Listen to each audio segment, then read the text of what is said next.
A guten Erev Shabbos, Chodesh Tov.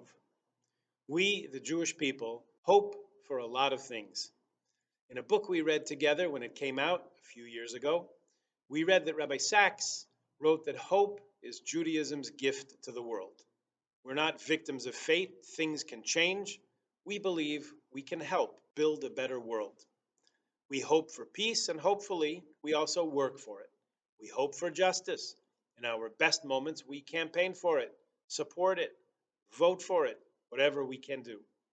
We hope for righteousness, which we call tzedek or tzedakah. And every time we put a coin in the pushka, we are saying we have to help each other with whatever means we have. We hope for redemption. We hope for ingathering of the exiles, and we hope for peace in the land, peace in Israel. Something we hope for with all our beings, although we don't articulate it, we just do it, is that words should have meaning. Words should have meaning. Human beings should be able to communicate with each other and with God through language. Language is imperfect, it's incomplete, and yet it's all we've got. How do we affirm this? When we do two things when we get together. We pray and we read. We pray together, meaning we go through the set order of the service with someone leading us out loud, the same service more or less each time. And one result is that when a guest arrives from somewhere else, wherever they might live, they can count on us to stick to the service that we all know. And they can follow along and join in. That's a powerful message and a powerful signal of solidarity and oneness of our people. Okay, there are a few things thrown in that vary. Not everybody around the world says a prayer for the Canadian government. Even a few people here have questioned why we're doing that. We've also added a psalm and a few prayers for soldiers and hostages at the end of our prayers every day for the last 21 months. Who would have imagined that the war would continue for so long? In other places, they're saying Avinu Malkeinu every day, even Shabbat. But the result is, if you know the basic outline of the service, you can pretty much find your way and follow at any shul. That's one thing. The other thing we do is we read together. We take out a Sefer Torah. This Shabbat we'll take out two, and we read out loud. Now, for the vast majority of us, Hebrew is not our first language. Biblical Hebrew even more so. That's why we have a translation at hand that we can follow along. And even if we don't catch all or most of the Hebrew, we know what's going on. Yet we, and every synagogue in the world, take out our copy of this Torah scroll, copied faithfully, exactly by scribes for centuries. And we do the same reading on Monday, on Thursday, Shabbat morning, Shabbos afternoon if we can get a minyan, and holidays and Rosh Chodesh. We are trying, quite literally, to be on the same page with each other and to be thinking about understanding the same things, because that's important. If you want to relate to other people, you've got to have a common language. Why is all this so important, and why that we bother to come to shul and to take time for this lengthy reading? This week it happens to be two portions together, plus a Rosh Chodesh added bonus. Why do we bother reading out loud from a scroll, a pretty outdated technology, you have to admit, that we work so hard to understand? One reason underlying it all is that we believe so deeply and so passionately that words have meaning. Words have meaning, so it follows that God can communicate with us. We can communicate with God, and we can talk to one another. And we can absorb and debate how we looked at words in the past and understood their meaning.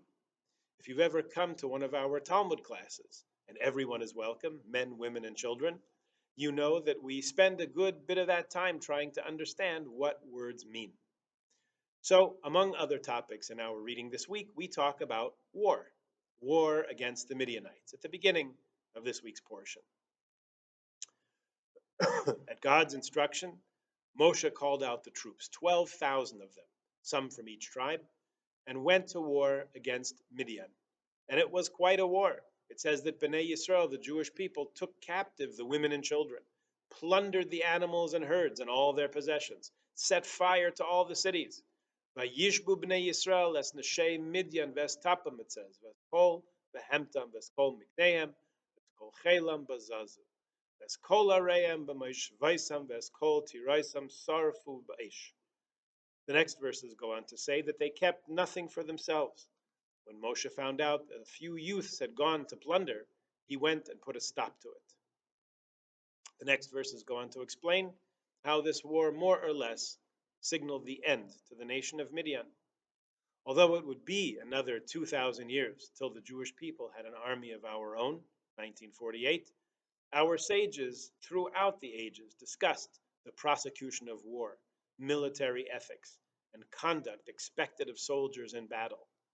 The Gemara discusses these topics in many places, and Rambam, Maimonides, codifies these responsibilities in his great work of Jewish law, Mishnah Torah.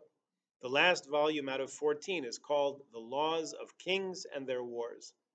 Democracy had already been invented by the Greeks by Rambam's time, but it lived a short life. When it experienced a resurgence over the last couple hundred years, there was and there is debate as to whether representative government can claim the same powers as a king in Jewish law. For example, to call out the troops, go to war. So when in the Jewish conversation we talk about war, we're talking about specific circumstances, specific conditions that may incite war, carefully delineated responsibilities of the soldiers and their commanders, and limitations on what they can and cannot do in the course of fighting a war. Not to mention that the soldiers fighting these wars are still Jews. So the questions of Shabbat, Kiddush, prayer, Kashrut, can you make a beracha over a battery-powered light from your flashlight on Hanukkah inside your tank in Lebanon, and many other questions, are addressed and discussed in great detail in the shelves and shelves of books written to guide Jewish soldiers over the last 80 years. If only the rest of the world were so careful. In the last 2 years almost, since Israel was attacked by surprise to begin Milchemet Simchat Torah, words like colonialism, genocide, and apartheid have been used by Israel's detractors to attack it and delegitimize it in the UN, in the media, everywhere. As Jews, we're on watch for the casual misuse and abuse of the meanings of words, because words are all we have to communicate. If we can't use them, if they don't mean anything anymore, what do we have left? Rabbi Sachs points out that Israel's Declaration of Independence in 1948 marked the first time in thousands of years that Israel would not be ruled as a colony of foreign powers. There's probably not another roomful of people in Toronto who knows better than our shul what apartheid really means and how inapplicable that is to Israel. As a Jewish nation, we know what genocide is because we experienced it in living memory of some people here in our Kehillah, and we know the difference between a defensive war and a genocide. These words, which are tossed about as truth by the editorial pages of the world's media, are so far from the actual meaning of the words, we're left staggering to say, no, the reality is something vastly different. It's a bit of a lonely struggle, being the guardians of memory, of meaning, of righteousness, and the guardians of hope. It's not easy, not by any stretch. But who better than the Jewish people? Not the least of which is because it's when we finish one of our 5 holy books, which are read throughout the year from Simchat Torah to Simchat Torah, we take strength from that, and encouragement, and hope, and meaning. And that's why at the end of the reading, we stand together as one, and we say, as we will say this Shabbat morning, Chazak, Chazak, v'nis chazek. Be strong, be strong. May we all take strength. Shabbat Shalom, Chodesh Tov.